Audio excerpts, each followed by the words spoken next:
When Queen Camilla discovered her name was missing from Prince Louis's birthday guest list, she thought it was a clerical error until it wasn't. Catherine had personally struck it off. No explanation, no apology. And in that quiet act, the royal family was thrust into a new Cold War. Before we go deeper into what this really means for the royal family, make sure to subscribe so you don't miss a single update.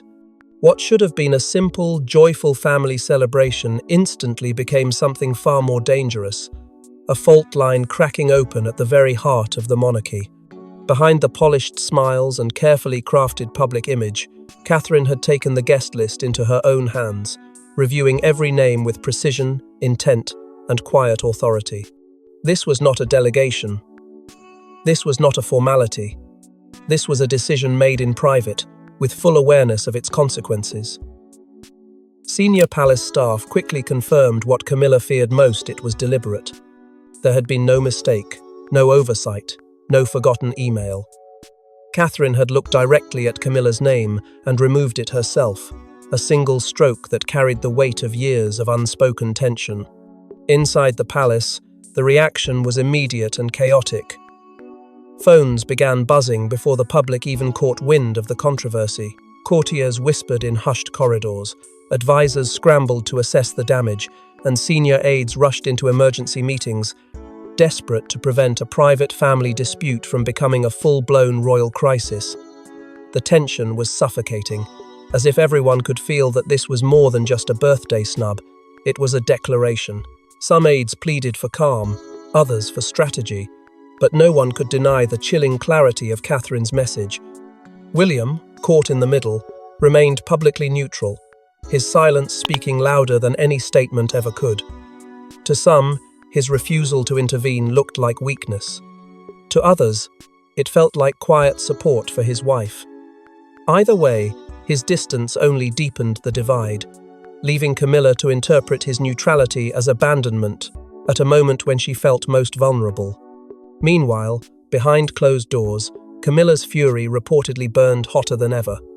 To her, this was not just a personal slight, it was public humiliation disguised as a private decision. Being excluded from her grandson's birthday, especially in such a calculated manner, felt like an erosion of her authority, her place, her standing within the family she had spent decades fighting to be accepted by. Those close to her say she struggled to hide her anger, torn between wanting to confront Catherine directly and fearing the political fallout of doing so. And yet, despite the uproar, the palace maintained its carefully controlled silence, refusing to confirm or deny the growing speculation. But the calm exterior could not mask the storm brewing underneath, because this was no longer about cake, candles, or celebration. It was about power, loyalty, and the quiet battle for the future of the monarchy itself. But the real story begins not with the guest list, but with what pushed Catherine to this decision in the first place.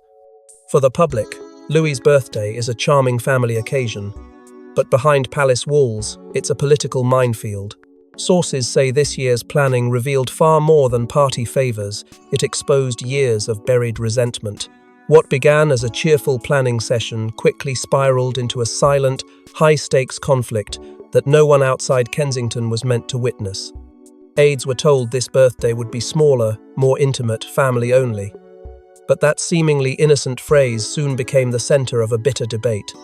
Catherine insisted on personally overseeing the guest list this year, reportedly saying she wanted clarity and closeness, not ceremonial formalities.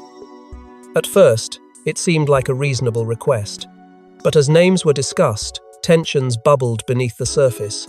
Who exactly qualified as family in a monarchy built on bloodlines and political convenience? That question would ignite a storm. As the list formed, advisors loyal to the Queen Consort pushed back, urging Catherine to include Camilla to maintain appearances. But Catherine stood firm. Sources reveal that previous celebrations, especially one uncomfortable exchange during George's party the year prior, had left her feeling deeply unsettled. Camilla's presence, once tolerated, now felt like a disruption. One aide recalled a closed-door discussion where Catherine pointedly said, "We're not repeating the same energy again." And while the comment was vague, it was enough to send ripples through the palace. The deeper Catherine went into planning, the more it became clear. This birthday wasn't just about Louis. It was about making a statement, about drawing a boundary between tradition and trust, about protecting her children not just from the public glare but from the subtle manipulations within the family itself. She didn't want bitterness, she wanted peace. But in the royal household, peace often comes at a price. The moment Camilla's name was absent from the final list, senior staff grew visibly uneasy. One advisor reportedly said, "She'll take this as a message and it will land hard." Indeed, it did. Behind closed doors, Camilla was livid. But Catherine never wavered. She had made a decision not out of revenge, but out of resolve. Louis's birthday had evolved into a test of influence. Would the future queen consort be allowed to protect her children on her own terms? Or would she be forced, once again, to appease the machinery of royal image management? This time, Catherine chose to take control. And in doing so, she disrupted a carefully balanced structure that had been kept intact through decades of forced smiles and silent obedience. To understand Catherine's decision, we have to go back to a moment when she realized silence was no longer an option. Sources inside Kensington whisper about a moment during last year's family, gathering an offhand comment from Camilla made in front of Louis that shattered Catherine's trust once and for all. It happened during what was supposed to be a quiet afternoon. A family garden party at Windsor, surrounded by laughter and small talk. Nothing formal. Nothing headline-worthy. But as the children played on the lawn and the adults exchanged pleasantries, one moment slipped through the cracks, and it would become the turning point. Catherine never spoke about publicly, but never forgot. According to those who were nearby, Camilla made a passing remark, seemingly aimed at no one in particular, about how some mothers leave more drama than dignity behind. The words may have floated away into the breeze for most, but not for Catherine. Not with Louis standing right there, barely old enough to understand the nuance, but sensitive enough to feel the sting. And it wasn't just the content, it was the tone, the casual cruelty masked in royal charm. It was the fact that Camilla had said it at all, in front of her child, about Diana. Catherine didn't react in the moment. Her expression didn't change. She simply turned away, guiding Louis gently toward another group of guests. But what followed behind closed doors told a different story. That night, there was a tense and emotional conversation between Catherine and William. According to sources close to the couple, Catherine broke her usual silence, asking a question she had been holding back for far too long. "Why does she think she can speak about your mother like that in front of our son?" William, caught between loyalty and legacy, was said to be stunned, unable to defend Camilla, but also afraid of igniting a public rift. Catherine didn't push him further. She didn't need to. Her silence from that moment on became louder than any argument. The incident was quietly buried by palace aides. No official record. No acknowledgement. But the nanny, who had been standing just feet away, later confirmed privately that Louis had seemed confused and unusually withdrawn for the rest of the day. He'd asked questions Catherine wasn't ready to answer. And in that realization came a new kind of resolve. It wasn't just about being a mother, it was about being a guardian of legacy. Diana's memory wasn't a political inconvenience. It was a part of their children's identity. And watching it be diminished, even subtly, in front of Louis, had awakened something fierce within Catherine. She didn't speak of it again. Not to Camilla. Not even to the aides who later tried to soothe tensions with carefully planned public appearances. But from that moment on, the dynamic shifted. The warmth once extended for the sake of royal unity cooled into precision. Catherine began to pull back, to take more control, to question every name, every detail, every moment that placed her children near those she no longer trusted. And the list of those she didn't trust began with one name she would no longer pretend to embrace. From that day forward, Catherine began to quietly reclaim control over who entered her children's lives. They say Catherine is calm, composed, diplomatic. But those close to her know that when she draws a line, it is absolute.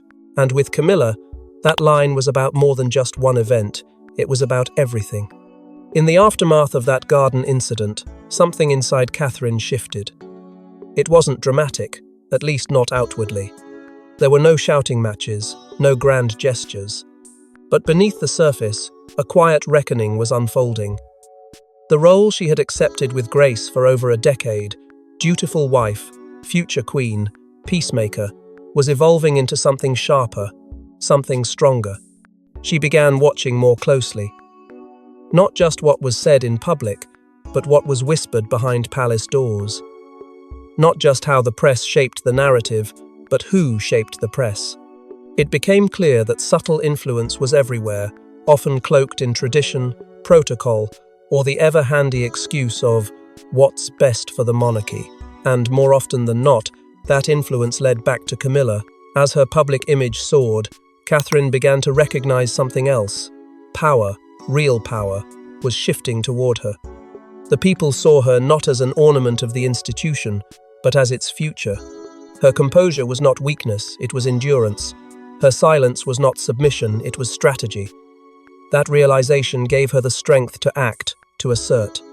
When discussions began again about the upcoming birthday, aides expected her to yield, to keep the peace. But Catherine didn't blink. She made it clear. She would not allow her children to be surrounded by anyone she didn't trust completely. Not anymore. Some advisors pushed back, warning that excluding Camilla could cause a rupture that the press would feast on, that it would look petty, that it would be interpreted the wrong way. But Catherine stood firm. She had tolerated years of undermining, passive slights, and subtle power games, but when it came to her children, there would be no more compromise. Not for appearances, not for tradition, not for anyone.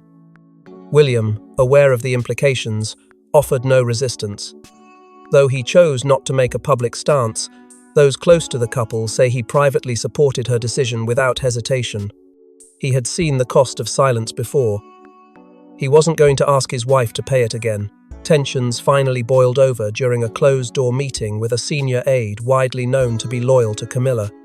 That conversation, though never recorded, reportedly ended with Catherine calmly stating that access is not entitlement, a pointed declaration that royal rank would no longer override emotional safety.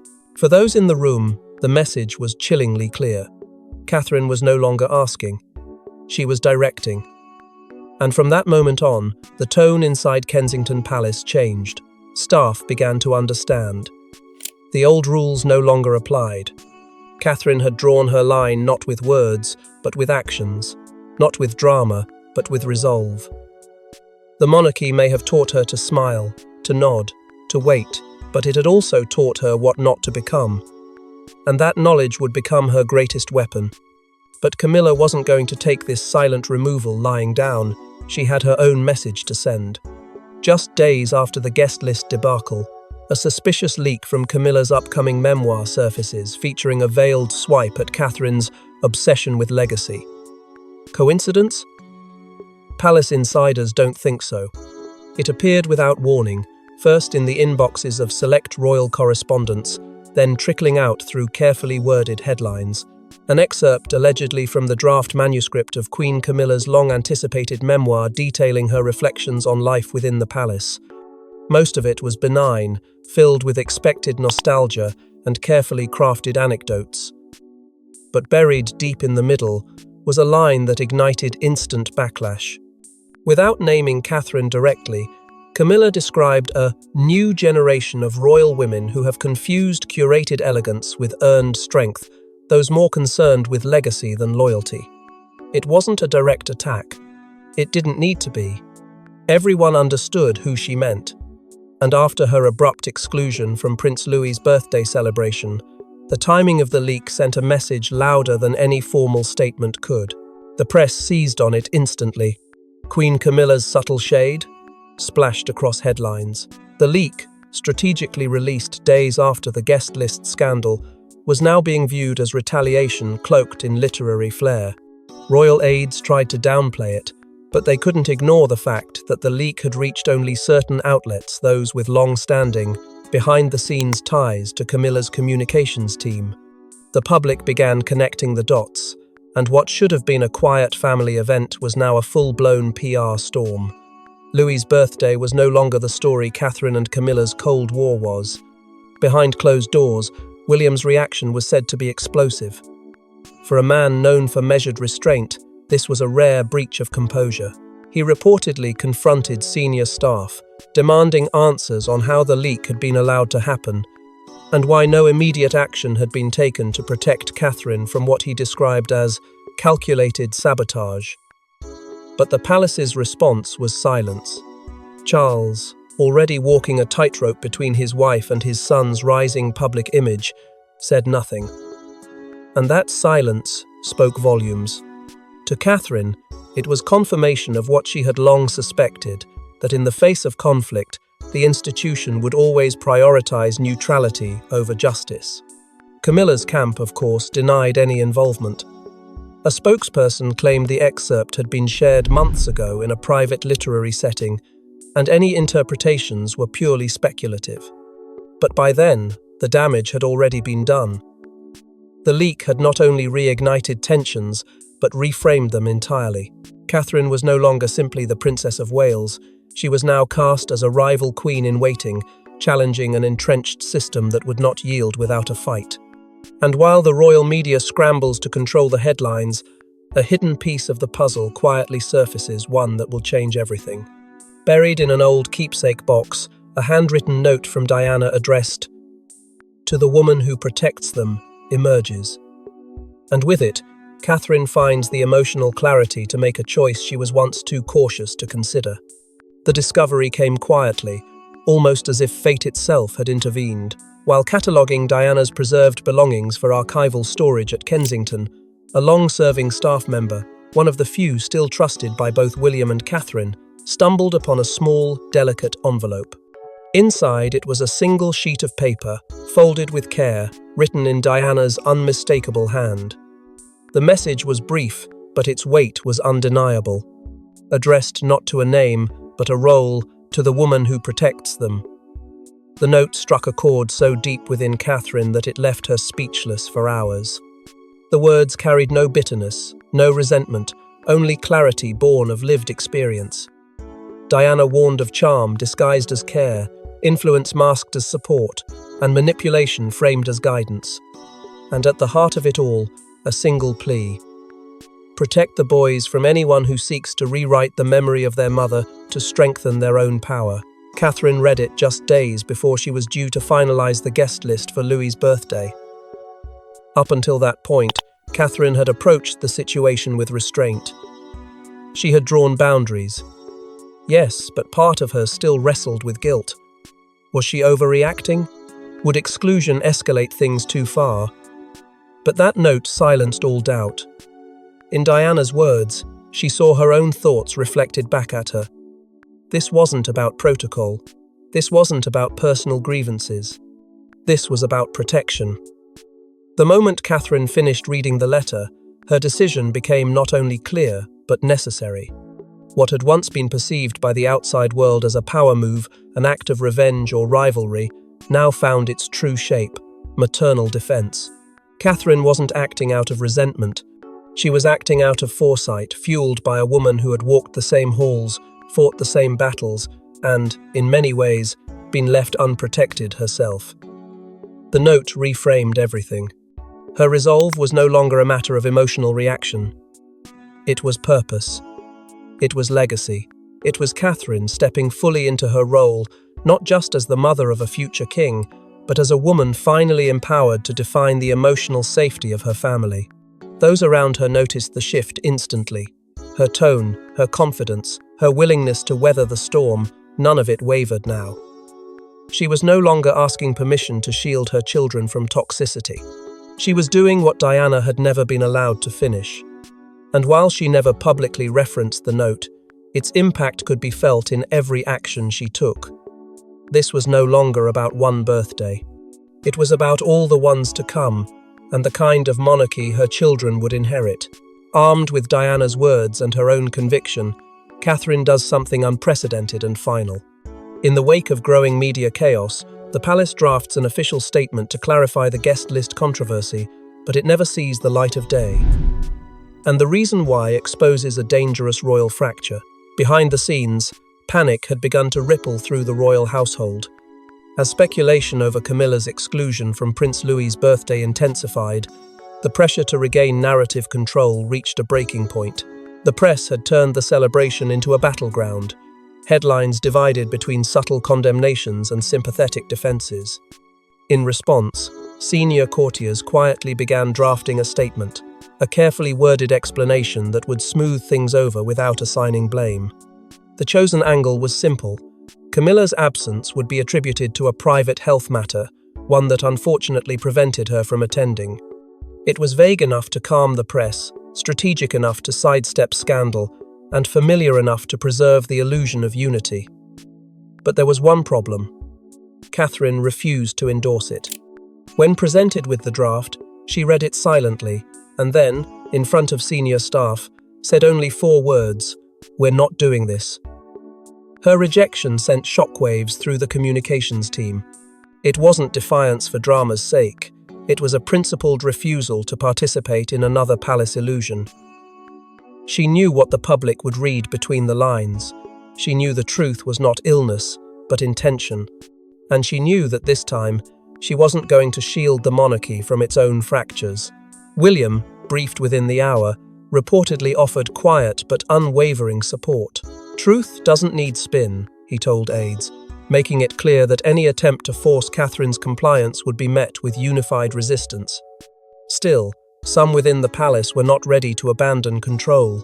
High-ranking advisors urged King Charles to step in, to mediate, to convince Catherine that a public bandage was necessary, even if the wound beneath remained open. But Charles, already caught between loyalty to his wife and the reality of his son and daughter-in-law's growing influence, declined to interfere.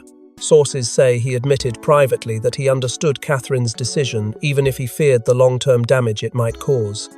The burden of unity, once held together by protocol and pageantry, was now showing dangerous signs of strain. And then came the final, undeniable blow.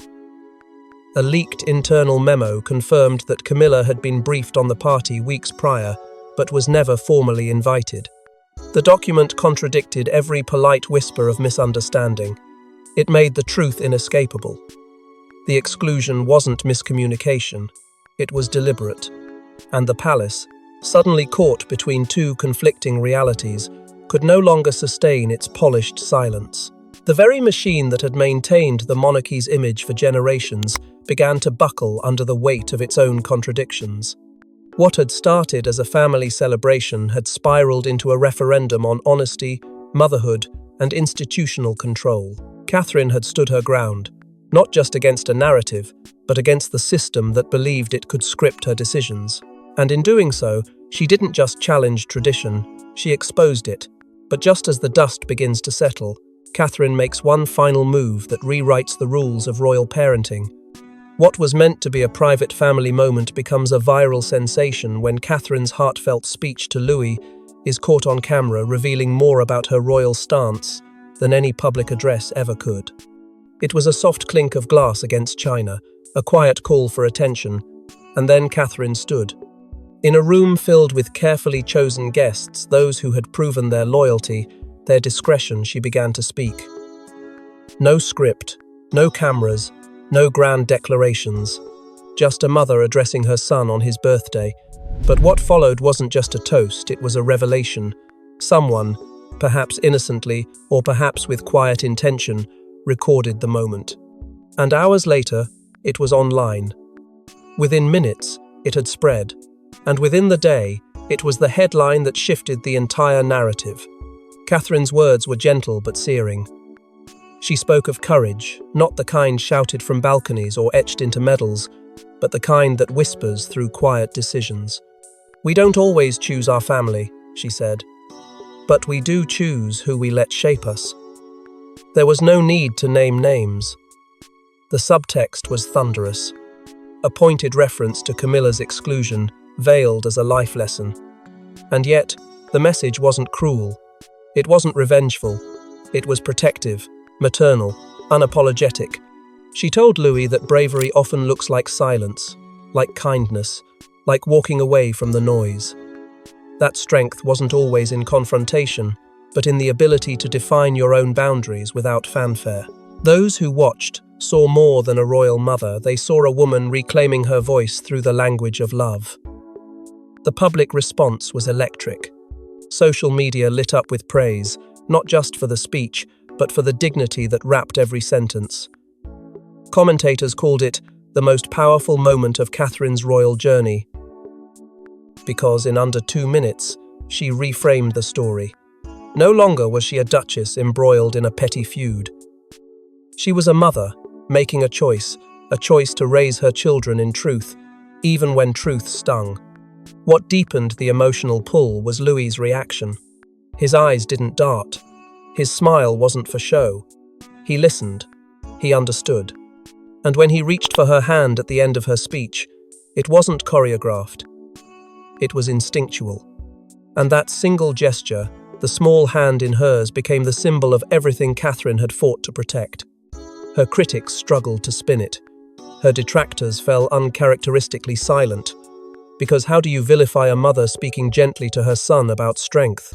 Palace aides scrambled to decide whether to confirm the authenticity of the clip, but it hardly mattered. The public had already decided it was real, and real, in the end, is what they were hungry for. Catherine hadn't just won sympathy. She had redefined power, and she had done it without a crown, without a title, without stepping onto a balcony. She did it with a toast, a truth, and a vow that echoed louder than any palace statement ever could. But the story doesn't end there, because one unexpected arrival changes the entire day. Just when the event seems sealed in history, an unexpected figure arrives at the gates of Kensington. Not invited, not expected, and definitely not forgotten. What happens next stuns the entire household. The laughter had returned to the halls. Louis's birthday, despite the firestorm swirling beyond the palace gates, had begun to settle into the rhythm of joy. A day designed to celebrate innocence, resilience, and the quiet triumph of a mother's protection. But as the sun dipped low, and guests turned their attention toward the cutting of the cake, the rhythm was shattered by a simple message delivered to the security team at the gate. Princess Anne is here. The guards didn't hesitate. They recognized the weight of her presence. There was no motorcade, no advanced call, just Anne, calm, deliberate, and unshaken. Catherine's response was as measured as ever. No surprise crossed her face when told, no hesitation.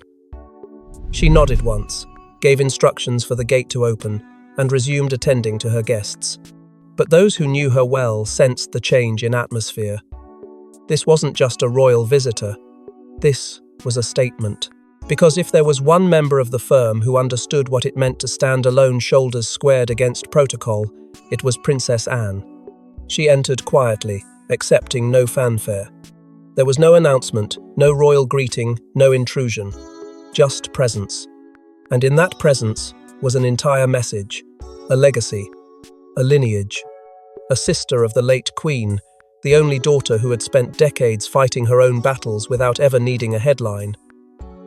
Anne's loyalty had never been for show, but now it was unmistakably visible. Catherine met her with grace. There was no performance between them, just a simple exchange of understanding. A glance, a nod, a shared truth. And while the room adjusted to the sudden appearance, Anne's purpose became clearer. She wasn't here to rescue. She wasn't here to lecture. She was here to witness and, in doing so, to validate everything Catherine had quietly endured. Her presence alone dismantled any suggestion that Catherine's choices had isolated her. In truth, they had drawn the attention of the one royal who still carried the weight of tradition without the need for approval. What followed was even more revealing. Anne did not speak to Camilla. Not a word. Not a glance. And in that silence, decades of unresolved tension between the two women finally surfaced. This wasn't about theatrics. It was about alignment, about drawing a subtle but irrevocable line in the sand. Behind closed doors, she spoke privately with William. Those nearby described the exchange as short, focused, and charged with unspoken urgency. Whatever was said, it didn't stay long. but the energy it left behind rippled through the walls like a warning. And then, as the family gathered to sing for Louis and the cake was brought forward, a final image emerged that would cement the day in royal memory. Catherine stood beside her son, hand on his shoulder, and beside her, Princess Anne, silent, firm, unwavering. No speech, no statement, just presence. That moment wasn't captured by photographers, but it didn't need to be. Everyone there felt it. This was more than a birthday. It was a turning point. What began as a missing name on a guest list has now ignited a shift in royal alliances that could echo through generations. Thanks for watching. Don't forget to like and subscribe, and we will see you in the next one.